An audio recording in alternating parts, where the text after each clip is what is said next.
দর্শক দেখতে পাচ্ছেন একটি ট্রলার কিন্তু এই মুহূর্তে এই জায়গাতে আটকে গিয়েছে এবং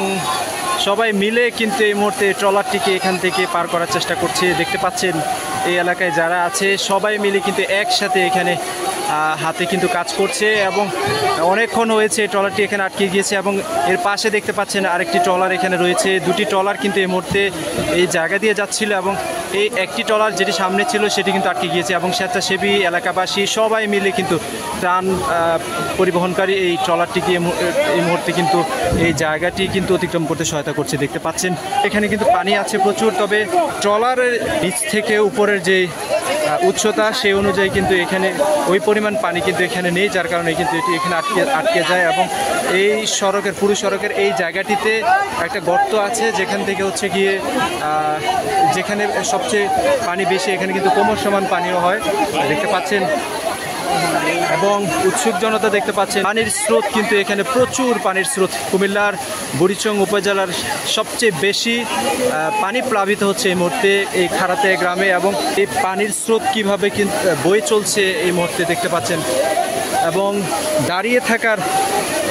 থাকা খুব কষ্ট হয়ে যাচ্ছে। দেখতে পাচ্ছেন মানুষকে কিন্তু একজন আরেকজনকে কিন্তু ধরে নিয়ে যাচ্ছে এবং একটু যদি এদিক সেদিক হয় তাহলে কিন্তু পড়ে যাওয়ার সম্ভাবনা আছে এবং অনেক বড় সমস্যা হয়ে যেতে পারে এবং দেখতে পাচ্ছেন ওইদিকেও কিন্তু সবাই কিন্তু জীবন ঝুঁকি নিয়ে কিন্তু এই মুহূর্তে যে জায়গাটি পার হচ্ছে এবং দেখতে পাচ্ছেন সবাই মিলে কিন্তু একসাথে কিন্তু এই ট্রলারটিকে এই মুহূর্তে এখান থেকে যেতে সহায়তা করেছে এবং এখনও কিন্তু এটি আটকে রয়েছে এবং এদিকে দেখতে পাচ্ছেন আরেকটি ট্রলার কিন্তু প্রস্তুত হচ্ছে, সেটিও কিন্তু এই সড়ক দিয়ে যাবে এবং অন্যদিকে আরেকটি ট্রাক আসছে এই দিক দিয়ে এবং এই ট্রাকটি এদিক দিয়ে যেতে পারবে কিনা বলতে পারছি না, তবে এবং এই মুহূর্তে দেখতে পাচ্ছেন ট্রলারটি কিন্তু ছেড়ে যাচ্ছে, ট্রলারে করে কিন্তু এই মুহূর্তে চলে যাচ্ছে স্বেচ্ছাসেবী টিমটি এবং মানুষের উদ্ধার কাজে এবং মানুষকে ত্রাণ সহায়তা পাঠানোর কাজে কিন্তু এই ট্রলারটি ব্যবহার হয়ে থাকে। দেখতে পাচ্ছেন আশেপাশে কিন্তু প্রচুর মানুষ এসেছে এবং এখনও কিন্তু এই জায়গাটি ভিড় এখানে লেগে আছে এবং এই জায়গাতে দেখছেন একে একে ট্রাকগুলো এখানে আটকে যাচ্ছে এবং স্বেচ্ছাসেবীরাও কিন্তু হিমশিম খাচ্ছে এখানে এই জায়গাতে গাড়ি পার করতে কিন্তু স্বেচ্ছাসেবীরা হিমশিম খাচ্ছে দেখতে পাচ্ছেন এবং আরেকটি বাইক আমরা এই মুহূর্তে দেখতে পাচ্ছি, দেখছেন বাইকটি এই মুহূর্তে যেতে পারছে কিনা দেখা যাক এবং এখানে কিন্তু এই জায়গাতে কিন্তু প্রচুর পানি এবং এখান থেকে কিন্তু দর্শক এই বাইকটি কিন্তু এই সবগুলো গাড়ি কিন্তু এখানে এদিক দিয়ে যায় এবং এই জায়গাটিতে সবচেয়ে বেশি গর্ত রয়েছে এবং এই গর্তের কারণে কিন্তু এদিক দিয়ে চলাফেরা করাটা খুব রিস্ক এবং দেখতে পাচ্ছেন বাইকটি কিন্তু একদম পানির নিচে তলিয়ে যাওয়ার সম্ভাবনা ছিল এবং এই মুহূর্তে স্রোতের সামনে কিন্তু এই মুহূর্তে বাইকটি পড়েছে এবং স্রোত কিন্তু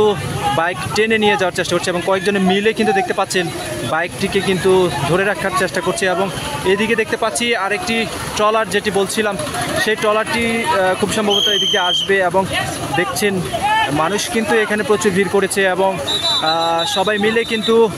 যারা স্বেচ্ছাসেবী ত্রাণ দিচ্ছেন কিংবা উদ্ধার কাজে মানুষকে সহায়তা করছেন তাদেরকে সহায়তা করার চেষ্টা করছেন দেখতে পাচ্ছেন এবং অল্পের জন্য কিন্তু ট্রাকটি রক্ষা পেল। দর্শক এখানে কিন্তু প্রচুর ঝুঁকি নিয়ে কিন্তু মানুষ এই সড়কটি পারাপার হচ্ছেন এবং দেখতে পাচ্ছেন স্বেচ্ছাসেবীরা কিন্তু এখানে তাদের যে কার্যক্রম সেটি পরিচালনা করছেন আর এই দিকে বিপরীতে দেখতে পাচ্ছেন প্রচুর পানির স্রোত এই মুহূর্তে পানির স্রোত প্রবাহিত হচ্ছে এবং অতিরিক্ত পানির স্রোত প্রবাহিত হওয়ার কারণে কিন্তু এই দিক দিয়ে যাতায়াত করাটা খুব কষ্টসাধ্য হয়ে যাচ্ছে এবং দেখতে পাচ্ছেন সেনাবাহিনীর যে সদস্য রয়েছে তারা কিন্তু এই মুহূর্তে এই সড়কটি প্রদক্ষিণ করার জন্য আসছেন এবং সরকারি যে গাড়িটি এই মুহূর্তে সামনে আসছেন সেটিও কিন্তু এই মুহূর্তে আসা খুব কঠিন হয়ে যাচ্ছে। দেখতে পাচ্ছেন যে স্রোত এই মুহূর্তে প্রবাহিত হচ্ছে সেই স্রোত দিয়ে কিন্তু যানবাহন চালানো কিন্তু খুব কষ্ট হয়ে যাচ্ছে এবং যে কোনো সময় কিন্তু বড় ধরনের সমস্যা হওয়ার সম্ভাবনা রয়েছে। সেই সমস্যার ঝুঁকি নিয়ে কিন্তু এই মুহূর্তে গাড়িটি ত্রাণ সহায়তা নিয়ে কিন্তু সামনের দিকে যাচ্ছে দেখতে পাচ্ছেন এবং সেই গাড়িটি কিন্তু এই মুহূর্তে অতিক্রম করলো। দর্শক কুমিল্লাতে সবচেয়ে বেশি ঝুঁকিপূর্ণ যে জায়গাটি এই মুহূর্তে সেটি কিন্তু এই জায়গাটি এবং এইখান থেকে আসা যাওয়া করাটা কিন্তু সবচেয়ে বেশি কঠিন। আচ্ছা ভাইয়া একটু কথা বলবো, আপনাদের এই জায়গাতে দেখছি কিছুক্ষণ পর পর গাড়ি আটকে যায়, মানে এখানে কেন আটকে যায় একটু বলবেন? এখানে কি বড় গর্ত আছে নাকি? আচ্ছা এই গর্তটা কিভাবে হলো? এই বন্যার কারণে রাস্তা ভাঙছে, আমরা একটা উদ্ধার কাজে যাচ্ছি এখন। হ্যাঁ আমরা একটা উদ্ধার কাজে যাচ্ছি, আর এদিকে যেগুলো এগুলো টান নিয়ে যাচ্ছে। আমরা কিছু টান আছে, কিছু ফ্যামিলিকে টান দিব, আর 2টা ফ্যামিলি আছে আমাদের কাছে খবর আছে, আমরা উদ্ধার করতে যাবো। এখানে এসে কয়েকজন লোক পড়ে গেছিল, স্রোতের টানে চলে যাচ্ছিল, আর তাদেরকে লোকজন উঠাইছে। এত স্রোত ছিল। এখন আজকে একটু কমছে, আজকে 2 দিন যাবত পানি একটু একটু কমতেছে। হ্যাঁ, আপনারা দোয়া করবেন, আমরা দেশবাসীর কাছে দোয়া চাই যাতে এই পানি দ্রুত চলে যায়। এবং আমরা ধন্যবাদ জানাই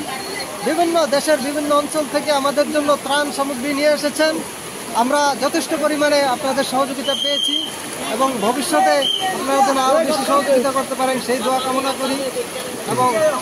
ভবিষ্যতে আপনারা এই যে শুকনো খাবারের পরিবর্তে এই তেল, ডাল, চাল, আলু, পেঁয়াজ, রসুন এগুলো দিলে মানুষের উপকার হবে।